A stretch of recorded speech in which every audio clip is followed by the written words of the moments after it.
अब बच्चू बच के रहना मुझसे।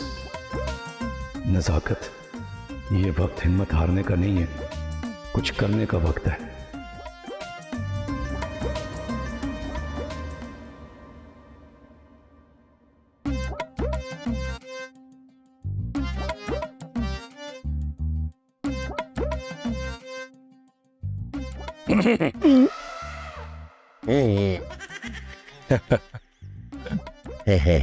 ऐसा कौन सा कारनामा करके है जो मेरे आगे दांत निकाल रहा है? कारनामा मैं तो नहीं, आप कर रहे हैं। क्या मतलब है तेरा? मेरा मतलब है अब्बा जी कि आज के बाद हमारे इस घर की तरफ कोई आंख उठा के नहीं देखेगा।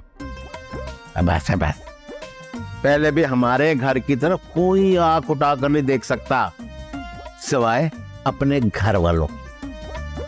अब्बा जी, मैं अपने दोस्त SHO से कह के अहमद को अंदर करवा दूंगा और उसकी ऐसी छित्तर परेड करवाऊंगा कि याद करेगा